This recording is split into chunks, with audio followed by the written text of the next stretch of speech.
Some of Hollywood's greatest stars have been inducted into Oklahoma's Cowboy Hall of Fame for their memorable performances in Western films. Past inductees include Jimmy Stewart, Glenn Ford, and Gunsmoke's James Arness. The most recent inductee is actor Kirk Douglas, whose great westerns include The Gunfight at OK Corral, War Wagons, and The Man from Snowy River. I feel it. I will. I feel it. I really do. Good. Thank you. Yeah. Thank you. You look good. Born Izzer Danielovich to Russian immigrants in 1918, Kirk Douglas began his career in the theater.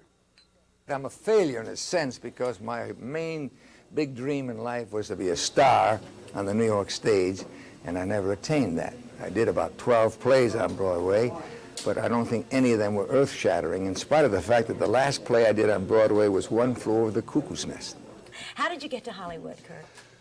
Well, I got to Hollywood out of necessity. I was doing a play called The Wind is 90, and Hal Wallace, a producer, saw it, and as a matter of fact, it was on the recommendation of Lauren Bacall, and he asked me to come out to Hollywood, and I was shocked. You know, I never thought I was the type to be doing movies, so I turned it down. Suddenly I was out of money, pregnant wife, and I thought, gee, I wonder if that fellow in California still wants me. So I made my first long-distance call, and I talked fast. From New York, I called Los Angeles. Yeah. Yep. Get on a train, and I went out there, and I did my first picture, The Strange Love of Martha Ivers with Barbara Stanwyck and Van Heflin. Do you think the Western will make a comeback? Yes, I think that Westerns will be coming back. It's too exciting a period in American history. It's something that the entire world relates to. They react to it. No matter what country you're going to, something about the West personifies the character of Americans. You've had a very successful career. You've made over 74 films. Do you still like what you do? As soon as I stop enjoying what I do, I'm going to stop acting. I find a great satisfaction in it because, to me, the gratification of knowing that you make a movie and it's on a piece of celluloid that goes all around the world, and millions of people can forget all their problems just looking and getting wrapped up in what they see on the screen. I think that's a worthwhile profession. Carrie Robertson, News 4.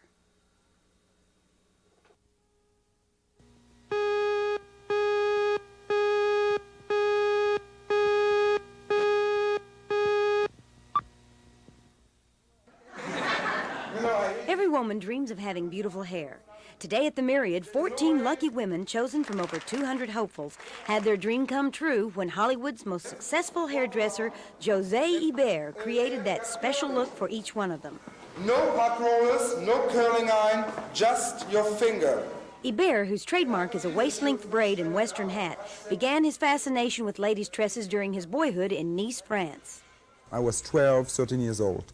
I was playing with hair. My mother was one of my models, my sister was one of them, girlfriends, whoever I could get hold of. I was just playing with, we were watching television, and I was doing the hair. I was putting rollers into it. At the time, we were using rollers, of course. It was, 20 years ago, over 20 years ago. After becoming one of the leading stylists in Europe, José came to the United States in 1975 at the age of 27 to start all over again. Yeah, let's talk about So I came to Los Angeles. This was my choice. Trying to find a job. Didn't find a job right away. Finally got lucky. A shop hired me in Beverly Hills. And I started to work there and build up a clientele, word of mouth. Until one day, one famous lady called me up, and it was Farrah Fawcett. She was my first big celebrity. She looked nothing like it. I think she looks real hot, sexy now. With bi-weekly appearances on Our magazine, the publication of his book Shake Your Head, Darling, and a clientele that reads like who's who, José has made it. Due to his great demand, he's plied his trade just about everywhere. When Barbara Walters needed me in New York to do her hair, I was taking the first plane and going there. When Farrah went to the film festival in the south of France, I went with her. When Ali McGraw promoted a movie and did 10 cities, I went. When Cher flew me for the day to New York, just back and forth, just to trim her hair, I did it. I was just a slave to all my clients. When a woman comes to you, how do you decide what you're going to do with her hair? lifestyle is very important, so I need to talk to her. First of all, you would walk into the salon, I look at you. I look at the way you dress, I look at the way you walk, I get to talk to you. Very soon, in less than a minute or two, I find out what you do. Obviously, you would tell me, I'm a news reporter, I'm very busy, very active, I don't have any much time to take care of my hair, I need something easy, carefree.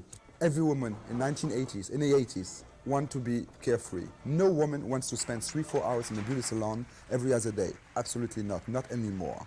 80s women are just much more active, much more professional now. They have professions, they work, or when they don't work, they have children. They don't have the time to do all this. So we have to make their life easier. Carrie Robertson, News 4.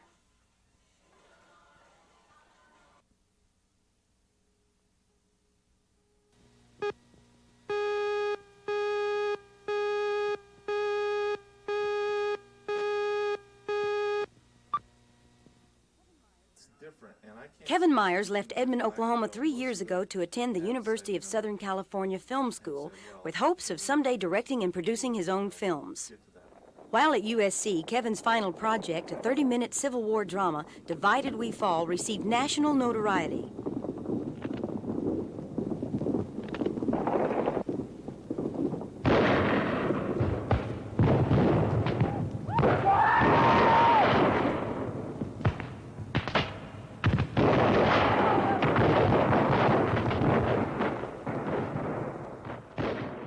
Consequently, doors opened and Kevin is on the road to producing his first major film, a modern-day Western called The Last American Cowboy, starring Academy Award-winning actor Ben Johnson. It's a burnt-out rodeo cowboy. He comes home. He's been gone for 5 years, and he comes home to his dad at a ranch, and played by Ben Johnson.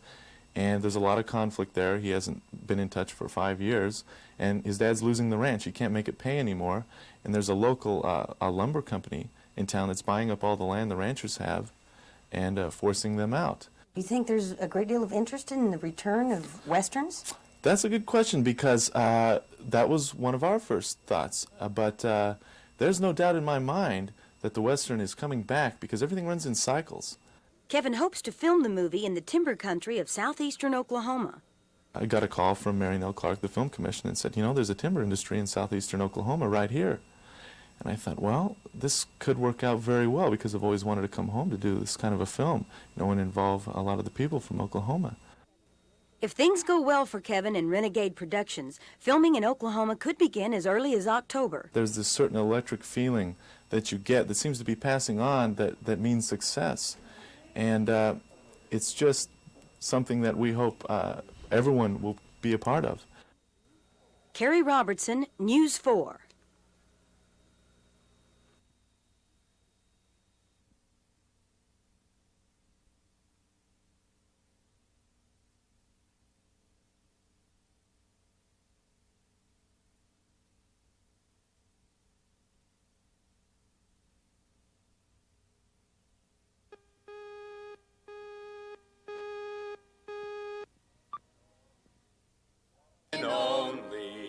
Moment, we both will be old. We won't even notice the world turning cold. And so in this moment, with sunlight above, my cup runneth over with love.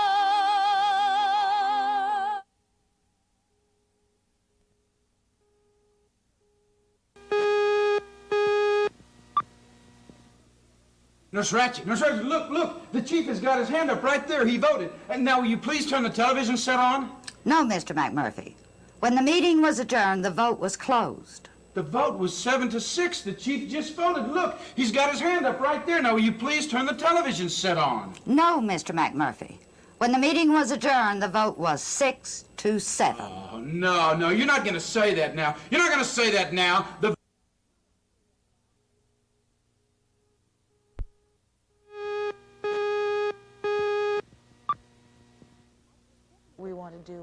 Actress Stephanie Powers has made over 25 motion pictures and hundreds of TV appearances. This Sunday on Channel 4, she stars in the NBC movie Family Secrets, which she wrote and produced. It covers 3 generations of women, mother, daughter, and granddaughter. It's very much an ensemble piece. Maureen Stapleton plays my mother, Melissa Gilbert plays my daughter.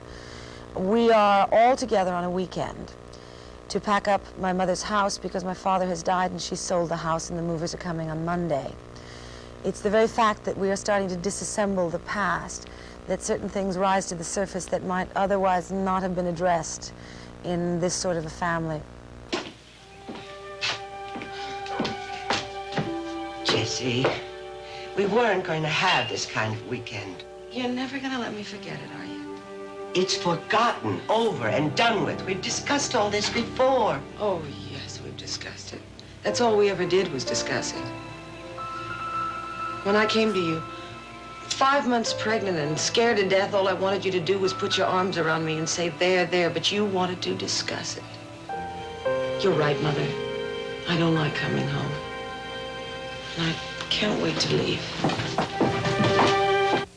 I was watching a program the other day about runaways and of middle class, upper middle class families where the kids' common complaint was that they couldn't communicate with their mothers. The girls couldn't communicate with their mothers, the boys couldn't communicate with their fathers. There's something very distinctive about the relationships between daughters and mothers, fathers and sons, and it was that very idea that inspired the writing of this project. This bittersweet Mother's Day drama will be presented Sunday evening from 8 to 10 on Channel 4. We hope that what we've done in this is to understand each other as individuals with the ability to look at each other as human beings rather than just as that connection of mother, daughter, granddaughter.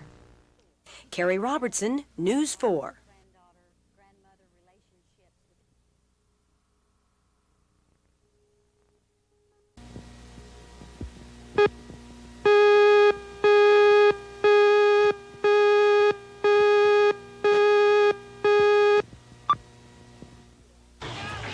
For the past year, actor Peter Reckell has portrayed the role of Bo Brady, a young private investigator, on NBC's daytime soap opera, Days of Our Lives. Okay, guys, make my day. Bo's background, he was a black sheep of the family. He had some problems with a love, his high school love, and he took off and joined the Merchant Marines. And that's something that we hope to get into this summer with a new character we're bringing on, Megan. It's, for me right now, an ultimate part to play. People ask me, well, what's the ultimate part for you to play? And right now it is Bo Brady, because it's the anti-hero, the you know, rough guy with good heart type of thing, and it's perfect for what I want to do right now and for where I want to go. Peter, who receives hundreds of fan letters each week, delights fans with personal appearances in shopping malls throughout the country.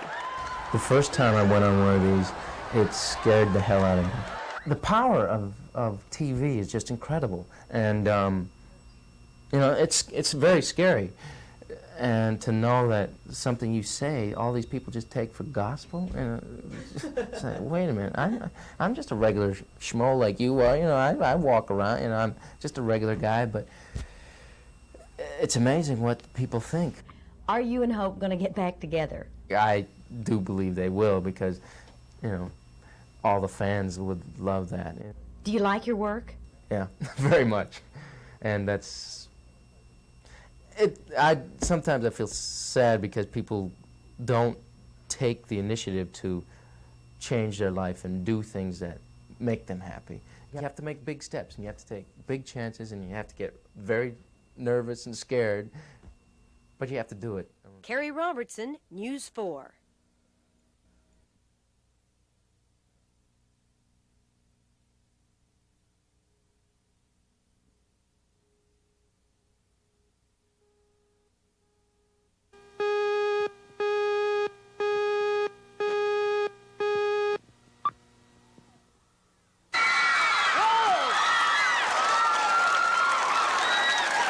Michael Leon, who receives 300 to 400 fan letters a week, thrilled adoring fans this weekend during his appearances at Crossroads Mall.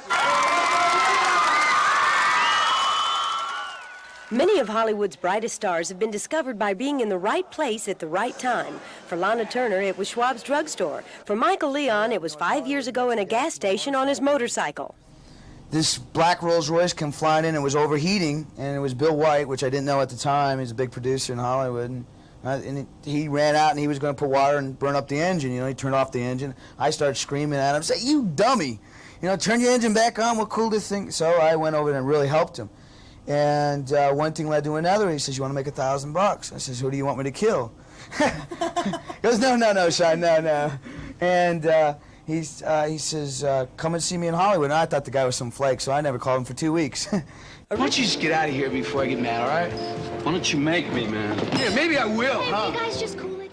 Originally, Michael was hired on Days of Our Lives as a 3-day player. His sensitive and honest portrayal of a tough, streetwise hoodlum drew immediate attention from viewers. Just let him go, Pete. The switchboards were just flooded, and fan mail just came in. They says, "Who is this kid? He's so real." And they weren't used to seeing somebody so real on a soap.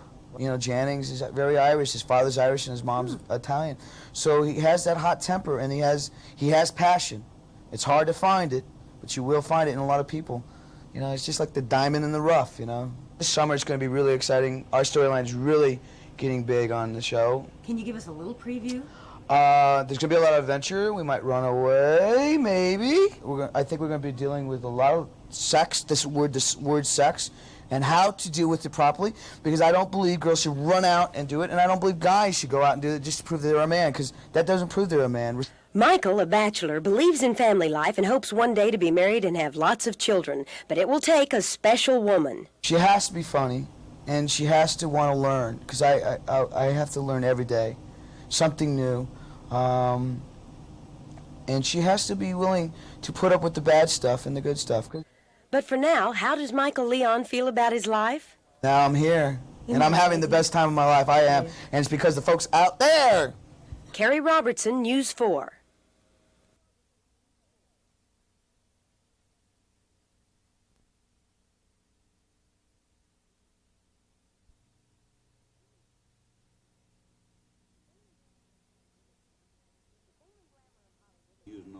The fame and glamour of Hollywood had never crossed Ben Johnson's mind years ago when he was making only $1 a day as a cowpuncher on Oklahoma's Chapman Bernard Ranch.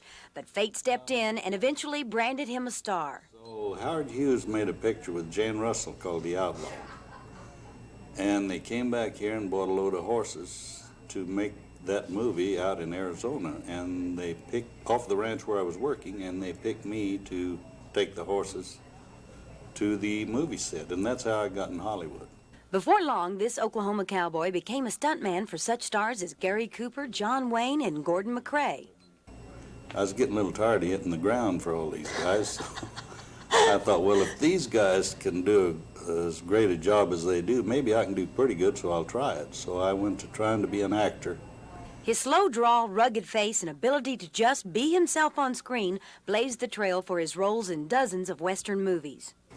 They say everything that goes around comes back around. That's right. Do you think the Western's going to be a bigger thing? Certainly it will. And I still think there's enough real people left in the world to sell a real movie. Decent entertainment, that's what it takes.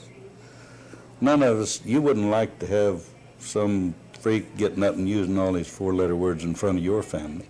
After 40 years and over 300 movies, Ben Johnson has become one of Hollywood's most sought-after stars.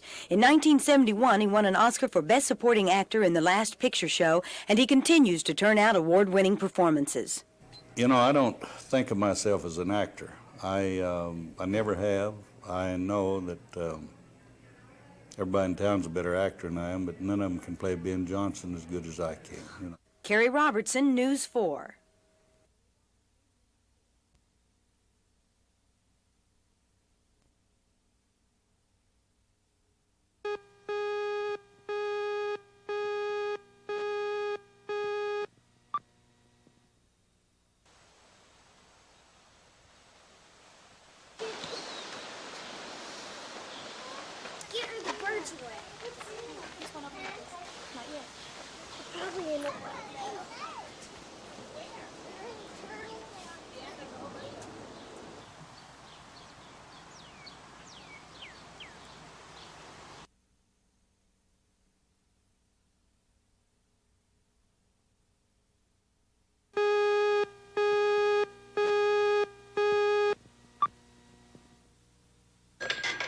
Hello, Ghostbusters. Yes, of course they're serious.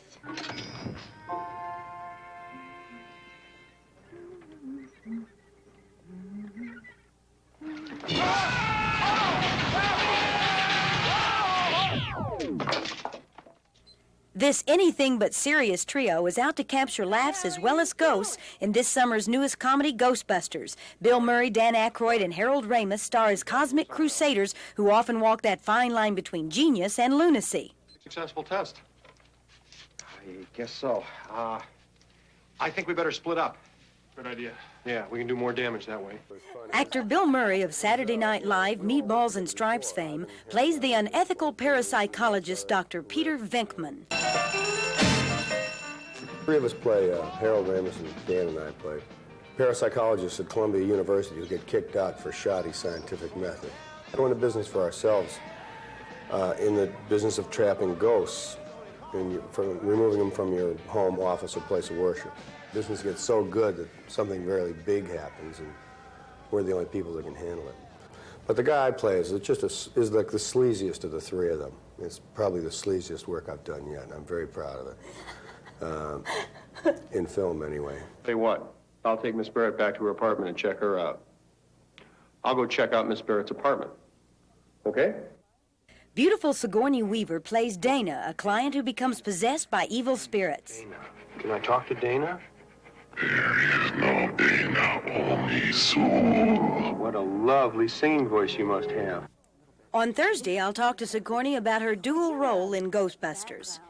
Carrie Robertson, News 4. Showbiz, your business, your father with NBC and your mother an actress. Have you ever been married before? I've never been married.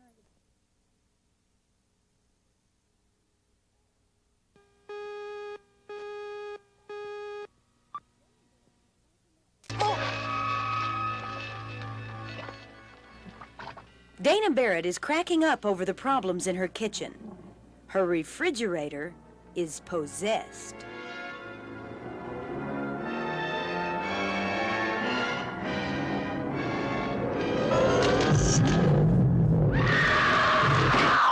And then I slammed the refrigerator door and I left. That was 2 days ago, and I haven't been back to my apartment. Generally, you don't see that kind of behavior in a major appliance. In Ghostbusters, starring Bill Murray and Dan Aykroyd, actress Sigourney Weaver plays a woman who, like her refrigerator, has become possessed and transforms into the demon Zool. I guess I'm just sort of a switch hitter or something. I don't know. I like variety. I mean, I like just to be stretched in a lot of different ways, and I'm always hoping something I've never done before will come up.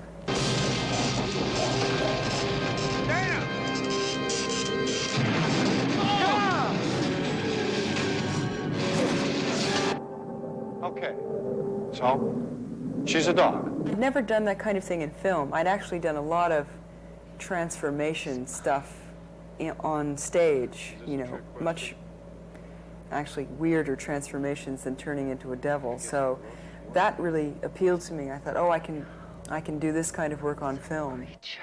We never talk anymore. I make it a rule never to get involved with possessed people. I certainly had a good time doing it, and I think I learned a lot from Bill Murray just in terms of how not to take one's work too seriously, which is good for me. Do you believe in ghosts? I do now, and I'd call the Ghostbusters right away. Tomorrow, a visit with the co-authors and stars, Dan Aykroyd and Harold Ramis. Carrie Robertson, News 4. Well, let's say this Twinkie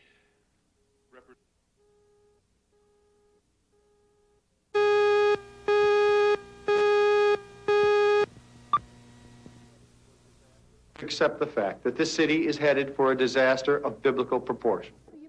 New York City has a problem. Paranormal occurrences have been plaguing the city in increasing numbers.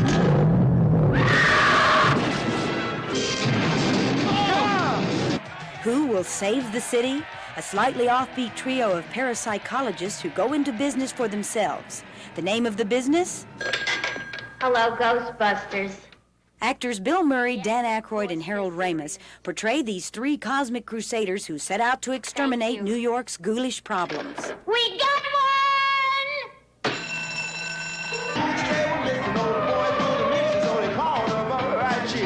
You know, it's like when you go into business, there's a nice guy and a bad guy that are partners. I'm the sort of the sleaziest guy, and they're a little nicer guys. Tell you what, I'll take Miss Barrett back to her apartment and check her out. I'll go check out Miss Barrett's apartment. He's the mouth. I'm a pudgy 13-year-old who never grew up and has the enthusiasm and the heart, and Harold represents the kind of rational, technical brain anchor of the group. Well, let's say this Twinkie represents the normal amount of psychokinetic energy in the New York area. According to this morning's sample, it would be a Twinkie 35 feet long, weighing approximately 600 pounds. That's a big Twinkie. Ghostbusters is the brainchild of actor Dan Ackroyd of Saturday Night Live and Trading Places fame. How did you come up with the idea for Ghostbusters? Well, I just knew that here was an area to be exploited here in the modern day. The idea of another comedy ghost movie. You know. Haven't seen those in a long time. I know, but they were quite prevalent in American features for a long time. From Abbott and Costello, the Bowery Boys. Bob Hope, Dean Martin, Jerry Lewis, they all did ghost movies. We had the opportunity to do a ghost comedy using all the great special effects. This notion of professional ghost exterminators who were no more impressed with the ghosts than a regular exterminator would be with roaches or rats or mice or whatever. It's not a tremendously spiritual view of things, but it certainly was funny to me. Harold Ramis, who co-wrote Animal House and Caddyshack, joined Ackroyd in the creation of Ghostbusters. If all goes well this summer, the Ghostbusters will be catching plenty of laughs as well as ghosts. Carrie Robertson, News 4. Hey, anybody see a ghost?